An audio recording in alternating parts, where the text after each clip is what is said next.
Hello students, আমার চ্যানেলে তোমাদেরকে স্বাগত। 2024 মাধ্যমিক পরীক্ষার্থীদের জন্য যে ভূগোল ক্লাস করছিলাম, প্রশ্ন সাজেশন ভিত্তিক ক্লাস শুরু করছি আজ থেকে। দেখো, তোমরা ভূগোলের প্রথম অধ্যায় যেটা আছে বহির্জাত প্রক্রিয়ার বিভিন্ন ভূমিরূপ, অর্থাৎ নদী, হিমবাহ, বায়ু এবং বহির্জাত প্রক্রিয়া, এই যে পার্টটা আছে, এই যে ফার্স্ট চ্যাপ্টারটা, এখান থেকে 3 নম্বরের প্রশ্ন তোমাদের আসবে এবং 3 নম্বর প্রশ্ন মানে পার্থক্য আকারে আসবে কিছু কিছু প্রশ্ন। তো এই চ্যাপ্টার থেকে কী কী পার্থক্য আমরা করলে 3 নম্বরের প্রশ্ন কমন পাবো, ঠিক আছে? 3 নম্বর প্রশ্ন পাবো। আরেকটা কথা বলে দিই, এখান থেকে কিন্তু যখন আমরা দেখা যাচ্ছে মাধ্যমিক পরীক্ষায় আমাদের একটা বা দুটো এসে গেল, সেক্ষেত্রে আমরা তখন কিন্তু সেই পার্থক্যটা, একটা পার্থক্য বা দুটো পার্থক্য, সেটা কিন্তু আমরা বাদ দেবো, ঠিক আছে?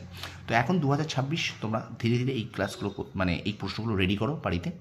আর তোমাদের যদি কিছু মনে হয়, তোমাদের যদি প্রয়োজন হয় নোটস, তোমরা আমার কাছে আমাকে কমেন্ট বক্সে জানিও, ঠিক আছে? তো চলো শুরু করি ক্লাসটি। দেখো, পার্থক্য কোনগুলি পড়তে হবে 3 নম্বরের জন্য, কোনটা? প্রথম অধ্যায় থেকে। এর বাইরে থেকে একটু করতে হবে না, আমি বলছি। হ্যাঁ, প্রশ্ন একটু বেশি হতে পারে, তবে দেখো, প্রশ্ন বেশি করে যাওয়া ভালো। এগুলো 3টে মানে 3 নম্বরের জন্য বিষয় দিয়ে তোমরা 3টে করে যদি বিষয় লেখো এবং পার্থক্য করো, তোমরা 3 নম্বর পাবে। দেখো, প্রথম অধ্যায় থেকে 3 নম্বরে কী কী প্রশ্ন করতে হবে এখানে।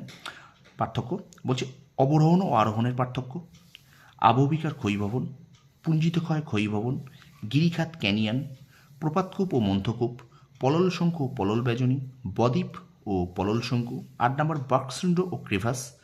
9 নম্বর আছে মহাদেশীয় হিমবাহ ও উপত্যকা হিমবাহ। 10 আছে রসেমোস্তানে ও ড্রামলিন, জুইগেন ও ইয়ারদাং, পেডিমেন্ট ও ইনসেলবার্জ, পেডিমেন্ট ও বাজাদা, পেডিপ্লেন ও পেনিপ্লেন, ওয়াদি ও প্লায়া, সিফ বা অনুদৈর্ঘ্য বালিয়ারি ও বারখান বালিয়ারি, সিফ বা অনুদৈর্ঘ্য বালিয়ারি ও বারখান বালিয়ারি, বারখান ও ড্রামলিন। আর এখানে আছে 18 নম্বর ইনসেলবার্জ ও রাসেমোতানে। অনেকে ভাবে, স্যার ওরে বাবা, 18খানা পার্থক্য। দেখো, বছরের শুরুতে যদি এগুলো রেডি করতে পারো, তোমরা আস্তে আস্তে রেডি করো, ঠিক আছে? তোমাদের কিচ্ছু আটকাবে না। প্রশ্ন একটু বেশি করে যেতে হবে, নয়তো কিন্তু তোমরা কমন পাবে না, ঠিক আছে?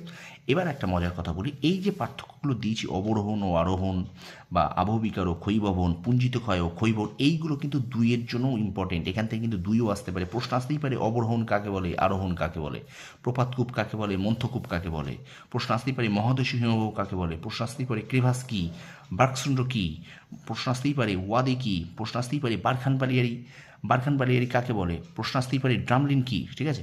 তো এই যে পার্থক্যগুলো দিলাম, এই পার্থক্যগুলো এমনভাবে করো যাতে তোমাদের সংজ্ঞা 2 নম্বর আসতে পারে, সেটাও তোমরা করতে পারো। অর্থাৎ সংজ্ঞা লিখবে, এটার বৈশিষ্ট্য দেবে 2টো, এবং যদি উদাহরণ থাকে উদাহরণ দিয়ে দেবে, ঠিক আছে? বৈশিষ্ট্য 2টো বা 3টে দিতে পারো, এবং যদি তোমরা পারো, সম্ভব হয়, একটু ছবিটাও এঁকে দিতে পারো, যদি তোমাদের সম্ভব হয়, ঠিক আছে? তো প্রথম অধ্যায় থেকে এই 18টা পার্থক্য তোমরা করে যাও। আমি পরের ক্লাসে অবশ্যই আরও সাজেশন নিয়ে আসবো। মাধ্যমিক পরীক্ষাটা হয়ে যাক, 3, 2, 5 সবই তোমাদের ধীরে ধীরে দেবো, ঠিক আছে? তো ভিডিওটা যদি ভালো লেগে থাকে, অবশ্যই আমার চ্যানেলটা শেয়ার করবে, সাবস্ক্রাইব করে পাশে থেকে বেল আইকনটি প্রেস করে রেখো।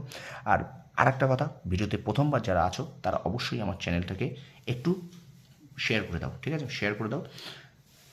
2024 মাধ্যমিক পরীক্ষার্থীদের জন্য প্রথম অধ্যায় থেকে ভূগোলের পার্থক্য 3 নম্বরের এই ক্লাসটা আমি শেষ করলাম। তোমরা সফল হও, তোমাদের সাফল্য কামনা করি। ধন্যবাদ।